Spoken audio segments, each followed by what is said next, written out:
क्यों आई है यहाँ पर? मैंने कल भी तुझे कहा था ना कि आज के बाद कभी भी मेरे पास मत आना। तुझे समझा चुका हूँ मैं।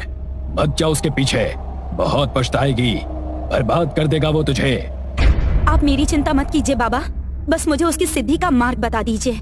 एक बार वो मुझसे प्रसन्न हो गया तो मेरी जिंदगी बन जाएगी। जो सपने मैंने अपने लिए इतने सालों से देखे हैं वो सब पूरे हो जाएंगे। ठीक है, अगर तेरी यही जिद है तो फिर यही सही, लेकिन अगर इसके बाद तेरे साथ कुछ भी ऊंच नीच हुई तो मैं तेरी कोई मदद नहीं कर पाऊंगा, क्योंकि तू उसे अपनी इच्छा से बुला रही है। रागिनी के मन में ना जाने ऐसी कौन सी चीज ने घर कर लिया था जिसे पाने के लिए वो किसी भी हद तक जाने को तैयार थी। उसने पूरी 40 रातों तक तांत्रिक बाबा के पास शमशान घाट में बैठकर एक साधना की, जो कोई आम साधना नहीं बल्कि खबिस की साधना थी। खबिस जिसे अगर कोई खुश कर दे तो उसके वारे न्यारे हो जाते हैं, लेकिन इस दुनिया में हर चीज पाने के लिए उसकी एक कीमत चुकानी पड़ती है। तो वहीं रागिनी ने भी उसकी एक कीमत चुकाई। उसकी 40 रातों से चल रही वो साधना आज पूरी हो चुकी थी। शमशान घाट से खुद पर काला कपड़ा लपेटे वो रात के लगभग 1:30 बजे अपने घर पहुंची। हाथ मुंह धोकर वो अपने बिस्तर पर लेटने ही वाली थी कि तभी उसके घर के लैंडलाइन फोन पर एक कॉल आया। हॉल में जाकर उसने फोन उठाया कि तभी उसकी माँ भी फोन की आवाज से उठकर बाहर हॉल में आ गई, लेकिन सामने से आने वाली उस आवाज को सुनकर उसके हाथ से फोन छूटकर नीचे गिर गया। उसके हाथ बुरी तरह से कांप रहे थे। वो बेहोश होकर जमीन पर गिरने ही वाली थी कि तभी उसकी माँ ने उसे सहारा देते हुए वहां सोफे पर बिठाया। रागिनी का पूरा चेहरा पसीने से भीग चुका था, जैसे मानो अभी किसी ने उसे फोन पर कोई बहुत बुरी खबर सुनाई हो। रागिनी, क्या हुआ बेटा? किसका फोन था? कुछ तो बोल बेटा, मुझे बहुत चिंता हो रही है। इसके पहले कि रागिनी कुछ बोल पाती, उसकी आंखों में आंसू आ गए और वो अपने हाथों से अपने चेहरे को ढककर जोर जोर से रोने लगी। रागिनी बेटा, बोल क्या हुआ? तू इस तरह से रो क्यों रही है? देख, मुझे बहुत डर लग रहा है। बोल ना बेटा, क्या हुआ? दीदी। क्या? दीदी नहीं रही माँ। क्या? अपनी बेटी की मौत की खबर सुनकर सावित्री का तो मानो कलेजा ही फट गया। उसे अपनी बेटी की मौत का इतना गहरा सदमा लगा कि वो उसी समय बेहोश होकर वहीं गिर पड़ी। बहुत रात हो चुकी थी, इसीलिए रागिनी सुबह सूर्योदय होने से पहले ही अपनी माँ के साथ अपनी बहन के ससुराल पहुंच गई। सावित्री ने अपनी आंखों के सामने अपनी बेटी की चिता को जलते हुए देखा। किसी भी माता पिता के लिए इससे दर्दनाक शायद और कुछ भी नहीं हो सकता, जो अभी सिर्फ 3 साल की थी। वो नन्ही सी जान तो ये समझ भी नहीं पा रही थी कि उसकी माँ अब कभी उसके पास वापस लौट कर नहीं आएगी। वो तो बस अपनी माँ को ढूंढने की आस में बार बार उसे पुकार रही थी। उसकी आंखों में अपनी माँ के मिलने का इंतजार देखकर सभी की आंखों में आंसू आ गए। तभी सावित्री ने कहा, न जाने अचानक मेरी लाडो को किसकी नजर लग गई। इतनी कम उम्र में मेरी बच्ची हम सबको छोड़कर चली गई। मुझसे तो इसका मासूम चेहरा देखा भी नहीं जा रहा। किस तरह अभी भी अपने माँ के आने की आस लगाए बैठी है। बिन माँ के किस तरह बड़ी होगी हमारी बच्ची। माँ, कहते हैं मासी माँ जैसी होती है। हाँ, मैं जानती हूँ कि हर लड़की के अपने शादी को लेकर बहुत से अरमान होते हैं, लेकिन दीदी के चले जाने के बाद अब मेरा पहला फर्ज यही है कि मैं दीदी की जगह शैली की माँ बनकर उसे पालूं। क्या तू ये क्या कह रही है बेटी? ये बात कहनी जितनी आसान है, निभानी उतनी ही मुश्किल है। तू एक बार अच्छी तरह से सोच ले। मैंने सोच लिया है माँ। दीदी के जाने के बाद शैली को अब दूसरी माँ की जरूरत है, और किसी सौतेली माँ पर मैं अपनी शैली के लिए भरोसा नहीं कर सकती। इसीलिए मैं ही ये करूँगी। नहीं रागिनी, देखो, मैं तुम्हारी भावनाओं को समझता हूँ, लेकिन मैंने हमेशा सिर्फ निशा से प्यार किया है। भले ही वो हमेशा के लिए मुझे छोड़कर जा चुकी है, लेकिन फिर भी मैं किसी और को अपनी जिंदगी में आने की इजाजत नहीं दे सकता। मैं अपने मरते दम तक निशा से प्यार करता रहूंगा। और बात रही शैली की, तो मैं उसे खुद पालूंगा। और तुम्हारा भी जब मन करे तुम शैली से मिलने आ सकती हो, लेकिन मैं ये शादी नहीं कर सकता। विक्रम की बात सुनकर रागिनी कुछ नहीं बोली। रागिनी और उसकी माँ कुछ दिन अपनी बहन के घर पर रुकते हैं और माहौल थोड़ा शांत होने के बाद अपने घर पर लौट कर आ जाते हैं। रागिनी फिर से आधी रात के समय एक काली चादर ओढ़े शमशान घाट की ओर निकल जाती है, जहां तांत्रिक बाबा एक जलती हुई चिता के पास बैठकर कोई साधना कर रहे थे। आपने तो कहा था कि वो अब प्रसन्न हो चुका है और तेरा हर काम वो अब जरूर करेगा, लेकिन उसने तो मुझसे शादी करने से साफ इनकार कर दिया। उसके लिए मैंने अपनी बहन की भी बलि दे दी, और उसके बाद वो मुझसे शादी करने से मुकर गया। क्यों नहीं की उसने मेरी ये ख्वाहिश पूरी? रागिनी की ये बात सुनकर तांत्रिक बाबा जोर जोर से हंसने लगे। उन्होंने हंसते हुए रागिनी की तरफ देखते हुए कहा, मैंने कहा था कि उसके पीछे मत जा, लेकिन तूने मेरी बात नहीं मानी। अब वो तुझे नहीं छोड़ेगा। अब से तेरी उल्टी गिनती शुरू। उसने तेरी बहन को मारकर तेरी एक ख्वाहिश को पूरा किया। अब वो तेरे जरिए अपनी अनगिनत ख्वाहिशों को पूरा करेगा।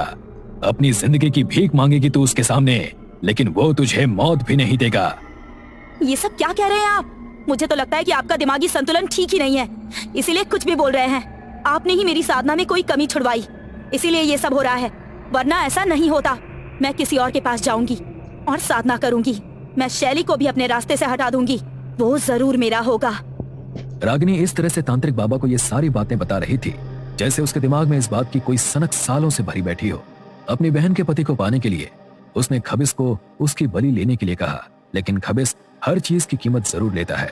शायद ये बात रागिनी अभी तक समझ नहीं पाई थी। वो बहुत ही गुस्से में रोती हुई अपने घर आई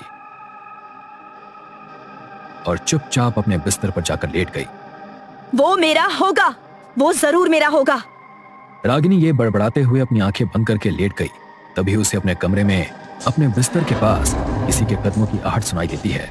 रागिनी ने जैसे ही अपनी आंखें खोली तो उसने देखा कि उसके कमरे की जिस खिड़की को अभी थोड़ी देर पहले उसने बंद किया था वो खुली हुई थी और उसके कमरे की दीवार पर कमरे की खिड़की से आने वाली चांद की हल्की हल्की रोशनी पड़ रही थी। लेकिन जैसे ही उसने ध्यान से दीवार की तरफ देखा तो उसे दीवार पर एक बेहद ही भयानक परछाई दिखाई पड़ी जो लगातार चलती हुई उसी की तरफ आ रही थी। इससे पहले कि रागिनी कुछ समझ पाती, उससे पहले ही वो परछाई मानो आकर उसके शरीर के अंदर समा गई। रागिनी अपने बिस्तर से उठने की कोशिश करने लगी, लेकिन उसका शरीर बुरी तरह से अकड़ चुका था। वो लाख कोशिश करने के बाद भी खुद को हिला डुला नहीं पा रही थी। वो मदद के लिए अपनी माँ को पुकारने की कोशिश कर रही थी, लेकिन डर के मारे उसके गले से उसकी आवाज तक नहीं निकल रही थी कि तभी उसके कानों में उसे एक बड़ी भयानक और दबी सी आवाज सुनाई देती है। अब तुम मेरी हो, मैंने तुम्हारी एक इच्छा पूरी की, अब मैं तुमसे अपनी सारी इच्छाओं को पूरा कराऊंगा। उस आवाज को सुनकर डर के मारे रागिनी का शरीर बुरी तरह से कांप रहा था, लेकिन फिर भी उसने हिम्मत करके नजर घुमाकर अपने कमरे में देखा तो उसे वहां कोई भी नजर नहीं आया। लेकिन तभी उसे अपने शरीर पर एक असामान्य बोझ महसूस हुआ। इससे पहले कि वो कुछ कर पाती, उसे महसूस होने लगा कि जैसे कोई उसके करीब आने की कोशिश कर रहा है। रागिनी बहुत घबरा गई। देखो, प्लीज प्लीज मुझे छोड़ दो, प्लीज मुझे जाने दो, गलती हो गई मुझसे, मुझे तुमसे कुछ नहीं चाहिए, प्लीज जाने दो मुझे। रागिनी के ऐसा कहते ही उसे अपने कमरे में एक बेहद भयानक हंसी सुनाई थी। तभी रागिनी को ऐसा महसूस हुआ जैसे कोई उसके शरीर को बुरी तरह से नोच रहा हो। दर्द के मारे वो जोर जोर से चीखने लगी।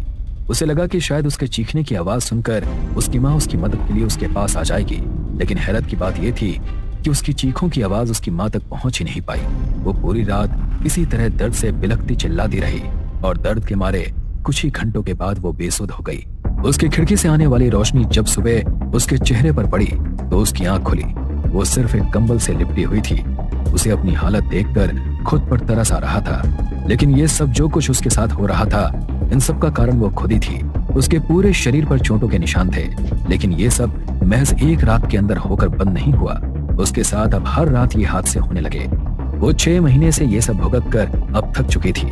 उसकी आंखों के नीचे गहरे काले गड्ढे हो चुके थे, आंखें धंसकर बिल्कुल अंदर को जा चुकी थी और उसका शरीर तो मानो अब हड्डियों का ढांचा मात्र बन चुका था।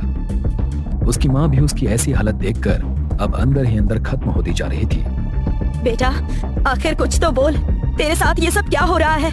ऐसा क्या है जो कोई भी डॉक्टर तेरी बीमारी को समझ नहीं पा रहा? अगर कोई और बात है तो मुझे बता दे बेटा, मैं तेरी मदद करूंगी। अपनी माँ की इस बात का रागिनी ने कोई जवाब नहीं दिया और वो सीधे अपने कमरे में चली गई, क्योंकि जो कुछ भी उसके साथ हो रहा था वो किसी से कह नहीं सकती थी। उसने अपने कमरे के दरवाजे को अंदर से बंद कर लिया। रात बीती। रागिनी की माँ सुबह नाश्ता लेकर उसके कमरे की ओर बढ़ी। उन्होंने उसके कमरे का दरवाजा खटखटाया, लेकिन दरवाजा अंदर से खुला हुआ था। वो दरवाजा खोलकर जैसे ही अंदर गई तो सामने का नजारा देखकर उनके हाथ से नाश्ते की प्लेट छूटकर नीचे गिर गई। उनकी आंखों के सामने कमरे के पंखे पर उनकी बेटी की लाश झूल रही थी। रागिनी के पास उस खबीस से छुटकारा पाने का और कोई रास्ता नहीं था, इसलिए रागिनी ने फांसी लगाकर अपनी जान दे दी थी। उसका मानना था कि शायद मरने के बाद उसे उस शैतान से मुक्ति मिल जाएगी, लेकिन वो ये नहीं चाहती थी कि खबीस के हाथों अपनी बहन की बलि देकर उसने खुद अपनी मुक्ति के मार्ग को बंद कर दिया था। उसके इस कर्म के कारण भगवान भी उसे माफ नहीं कर पाए। उसे भगवान के घर तो मुक्ति नहीं मिली, लेकिन मरने के बाद भी वो हमेशा के लिए उस खबिस की गुलाम होकर रह गई। रागिनी की मौत को आज 3 साल बीत चुके हैं, लेकिन आज भी उसकी माँ को हर रात उसके कमरे से उसकी चीखों की आवाजें सुनाई देती हैं। राजेश अपने ऑफिस से थका हारा घर लौटा था। आते ही वो सोफे पर बैठ जाता है। यार आज तो बहुत सरदर्द हो रहा है। देखा सुनीता, आज तुम घर पर नहीं हो तो मेरी क्या हालत हो गई है। अब पता चला तुम मेरी जिंदगी में इतनी जरूरी क्यों हो। राजेश किचन में गया और अपने लिए कॉफी बनाई और बाहर हॉल में आया। टीवी ऑन करके वो कॉफी पीते पीते न्यूज देखने लगा। तभी राजेश के मोबाइल पर कॉल आता है। कमला चाची का कॉल। लगता है सुनीता ठीक से गांव पहुंच गई है। नमस्कार चाची जी, कैसी हैं आप? सुनीता ठीक से गांव पहुंच गई ना? बेटा, सुनीता तो आ गई है, पर मुझे कुछ ठीक नहीं लग रहा है। सुनीता कुछ अजीब सा बर्ताव कर रही है। अजीब मतलब? क्या हुआ है सुनीता को? चाची जी ने कॉल पर राजेश को सारी बात बताई। राजेश सारी बात सुनकर दंग रह गया। उसने अगली सुबह गांव की बस पकड़ी और गांव के लिए निकल पड़ा। राजेश और सुनीता पति पत्नी थे। राजेश जिस ऑफिस में काम करता था, सुनीता भी वहीं काम करती थी। काम के बहाने उन दोनों में पहचान बढ़ी और दोस्ती हो गई। फिर दोस्ती प्यार में बदल गई और फिर बिना वक्त गंवाए राजेश ने सुनीता को शादी के लिए प्रपोज किया और सुनीता ने भी हाँ कर दी। सुनीता एक अनाथ लड़की थी। सुनीता जब 2 साल की थी तभी उसके माता पिता गुजर गए थे। तब से सुनीता को उसकी चाची ने संभाला था। बड़ी होने के बाद सुनीता ने जॉब करने की सोची, इसलिए वो मुंबई आ गई थी। कमला चाची ही सुनीता की सब कुछ थी। राजेश, बहुत दिन हो गए, मैं चाची से नहीं मिली। सोच रही हूँ कुछ दिन गांव जाकर आऊँ, मुझे भी अच्छा लगेगा और चाची को भी। या फिर हम दोनों चलते हैं? मुझे अच्छा लगता, लेकिन मुझे ऑफिस से छुट्टी नहीं मिलेगी। अगली बार हम दोनों साथ में जरूर आएंगे। अभी तुम चाची से मिलकर आ जाओ। राजेश ने शाम की बस में सुनीता को बिठा दिया। बस अपने सफर पर निकल पड़ी। थोड़ी देर आगे जाने के बाद गाड़ी का टायर पंक्चर हो गया। गाड़ी का ड्राइवर और कंडक्टर गाड़ी से उतरे और गाड़ी के पहिए को बदलने की कोशिश करने लगे। खिड़की के पास बैठी सुनीता रात के अंधेरे में चमकते हुए जुगनू को देख रही थी। तभी उसे ऐसा लगा जैसे झाड़ियों के पीछे कोई हलचल हो रही हो। सुनीता गाड़ी से उतरी और उन झाड़ियों के पास जाने लगी। थोड़ी देर बाद सुनीता वापस बस की ओर लौटी, लेकिन उसका हुलिया और बर्ताव बदल चुका था। उसकी साड़ी बिखरी हुई थी, बाल भी बिखरे हुए थे, शरीर पर कुछ जगह घाव भी थे। ऐसी हालत में वो बस में बैठी। बहन जी, क्या हुआ? आपकी ऐसी हालत कैसे हो गई? थोड़ी देर पहले ही तो आप ठीक ठाक थी। सुनीता ने कंडक्टर की बात का कोई जवाब नहीं दिया और शांत रही। कुछ देर के बाद सुनीता का गांव आ गया। वो गाड़ी से उतरी और अपने घर की तरफ चली गई। घर पर कमला चाची सुनीता की राह देख रही थी। अरे, आ गई तुम सुनीता, कैसी हो? बड़े दिनों के बाद चाची की याद आई। और ये क्या हुआ है तुम्हें? तुम्हारी ऐसी हालत किसने की? क्या हुआ बेटा? कुछ तो बोलो। सुनीता के मुंह से एक शब्द बाहर नहीं निकला। सुनीता की ऐसी हालत देखकर कमला चाची भी चौंक गई। सुनीता बिना कुछ कहे घर के अंदर गई और अपने कमरे में चली गई। कमला चाची को ये बात बहुत अजीब लगी। फिर उन्होंने सोचा कि शायद सफर में थक गई होगी, इसीलिए शायद वो बात नहीं कर रही। थोड़ी देर बाद कमला चाची सुनीता के लिए जब खाने की थाली लेकर उसके कमरे में गईं। सुनीता बेटा, दरवाजा खोलो, देखो मैं तुम्हारे लिए खाना लेकर आई हूँ। अंदर से सुनीता मर्दानी और डरावनी आवाज में, मुझे खाना नहीं चाहिए, जाओ यहाँ से। सुनीता की आवाज सुनकर कमला चाची के पैरों तले जमीन खिसक गई। उनके हाथ पैर कांपने लगे। वो इतना तो समझ गई थी कि जो कुछ भी हो रहा है वो सही नहीं है। वो जल्दी से नीचे चली गई और राजेश को कॉल किया। अगले दिन शाम को राजेश भी गांव पहुंच गया था। वो चाची के साथ सुनीता के कमरे के पास गया और सुनीता को आवाज देने लगा। सुनीता, सुनीता, दरवाजा खोलो, देखो मैं आया हूं। सुनीता ने कोई जवाब नहीं दिया। राजेश ने दरवाजा तोड़ने की कोशिश की और दरवाजा टूट गया। अंदर का भयानक नजारा देखकर राजेश के रोंगटे खड़े हो गए। सुनीता अपने पैरों की उंगलियों पर खड़ी थी। उसके बदन पर साड़ी भी नहीं थी। उसके शरीर पर कई घाव थे। शरीर सूख सा गया था और उसकी आवाज भी मर्दानी हो गई थी। क्यों आए हो तुम यहाँ? चले जाओ यहाँ से, नहीं तो मैं सबको मार दूंगी। जाओ। ये क्या हो गया है सुनीता तुम्हें? तुम ऐसे क्यों बात कर रही हो? सुनीता ने राजेश और कमला चाची की ओर गुस्से से देखा और राजेश को हवा में उछालकर कमरे से बाहर फेंक दिया। कमला चाची दौड़ती हुई राजेश के पास आई। तभी सुनीता के कमरे का दरवाजा अपने आप बंद हो गया। राजेश बेटा, तुम ठीक तो हो ना? मैं तो ठीक हूँ चाची, लेकिन सुनीता को हुआ क्या है? वो ऐसा बर्ताव क्यों कर रही है? मुझे तो जब सुनीता घर आई थी तभी शक हुआ था, लेकिन मैंने ज्यादा ध्यान नहीं दिया। लेकिन अब मुझे लगता है जो मैं सोच रही हूँ वही सही है। राजेश बेटा, मुझे लगता है सुनीता पर किसी बुरी आत्मा का साया है। मतलब आप कहना क्या चाहती हैं? राजेश ये सुनकर हैरान रह गया। उसे समझ नहीं आ रहा था कि वो क्या करे। अब मैं क्या करूं चाची जी? कमला चाची ने राजेश को एक सुझाव दिया। कमला चाची ने कहा कि गांव की पहाड़ी पर एक तांत्रिक रहता है। अगर वो उस तांत्रिक से मदद मांगे तो शायद तांत्रिक उसकी कोई मदद कर पाए। राजेश बिना वक्त गंवाए पहाड़ी की ओर निकल पड़ा। कुछ घंटे बीत जाने के बाद आखिरकार उसे वो तांत्रिक मिल गया। राजेश तांत्रिक के पास गया। तांत्रिक अपनी तपस्या में लीन था। बाबा, मेरी पत्नी को बचा लीजिए बाबा, मेरी मदद कीजिए। क्या हुआ लड़के, क्या समस्या है? राजेश ने सारी बात तांत्रिक बाबा को बताई।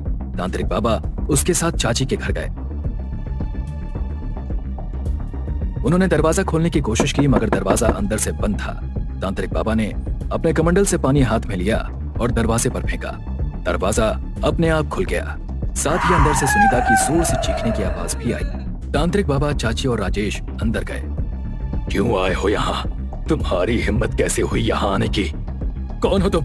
छोड़ दो मेरी सुनीता को। तुम्हारी नहीं, अब ये मेरी सुनीता है। सुनीता ने अपनी शक्ति से राजेश को हवा में उठाया और जमीन पर पटक दिया। वो जैसे ही तांत्रिक बाबा की तरफ मुड़ी, तांत्रिक बाबा ने अपने कमंडल का पानी सुनीता के ऊपर फेंका, जिससे सुनीता की शक्तियां कम होने लगी और वो कमजोर होकर जमीन पर गिर पड़ी। तांत्रिक बाबा उसके पास गए और उसके सिर पर हाथ रखकर कुछ मंत्र पढ़ने लगे। फिर उन्हें अतीत में घटी सारी घटनाएं दिखने लगीं और उन्हें सारी बात समझ में आ गई। राजेश, सुनीता जब गांव आ रही थी तो बीच में गाड़ी खराब हो गई थी। सुनीता गाड़ी से उतरी और जंगल की ओर गई। उसी समय उसे खबिस ने अपने वश में कर लिया था। खबिस? ये खबिस क्या होता है? तांत्रिक बाबा ने बताया कि खबिस अलग अलग प्रकार के होते हैं। कुछ खबिस लोगों की इच्छा पूरी करते हैं और उसके बदले में वो जो मांगते हैं वो देना पड़ता है। और कुछ खबिस अपनी इच्छा से अपना शिकार ढूंढते हैं और उनके वक्त और जगह पर अगर कोई उन्हें मिल जाए तो वो उसे पकड़कर अपनी शारीरिक जरूरतों को पूरा करते हैं। और ऐसे खबिस को कोई काबू नहीं कर सकता या उन्हें मार नहीं सकता। उन्हें केवल मुक्त किया जा सकता है। तो इस खबिस को मुक्त कर दीजिए ना बाबा, और मेरी सुनीता को बचा लीजिए। अब यह संभव नहीं है राजेश। लेकिन क्यों? ये खबिस सुनीता के साथ पहले ही संबंध बना चुका है और सुनीता का शरीर पूरी तरह से उसके कब्जे में है। अगर मैंने खबिस को मारने की कोशिश की तो सुनीता भी मर जाएगी। ये सुनकर राजेश के पैरों तले जमीन खिसक गई। नहीं, मैं अपनी सुनीता को खोना नहीं चाहता। देखो राजेश, इस खबिस को मारने का यही एक तरीका है। अगर मैंने इसे अभी नहीं मारा तो आज नहीं तो कल इस खबिस का सुनीता से मन भर जाएगा और तब ये इसे मार डालेगा और अपना नया शिकार ढूंढेगा। सुनीता ऐसे तड़प तड़प कर मरे, इससे तो अच्छा ये है कि उसे अभी खबिस के साथ मार दिया जाए। कम से कम उसकी आत्मा को शांति मिल जाएगी। ना चाहते हुए भी राजेश को अपने दिल पर पत्थर रखकर तांत्रिक बाबा की बात माननी पड़ी। तभी तांत्रिक बाबा के मंत्र की शक्तियां कम होने लगी। खबिस ने सुनीता के शरीर को हवा में उठाया और तांत्रिक बाबा पर हमला किया। तांत्रिक बाबा ने उसे फिर से अपने मंत्र जाल में पकड़ा और एक राख के घेरे में बांध दिया और उसके चारों ओर पवित्र जल छिड़कते हुए मंत्रोच्चारण करने लगे। कुछ ही पल में सुनीता के चारों ओर आग लग गई और उस आग में खबिस के साथ साथ सुनीता भी जलने लगी। राजेश जोर जोर से रोने लगा। मुझे माफ कर दो सुनीता, मैं तुम्हें बचा नहीं पाया, मुझे माफ कर दो। कुछ देर के बाद सब कुछ शांत हो गया। खबिस को भले ही उसकी इच्छा के विरुद्ध मुक्त किया गया हो, लेकिन वो अपनी हवस से कभी मुक्त नहीं होता।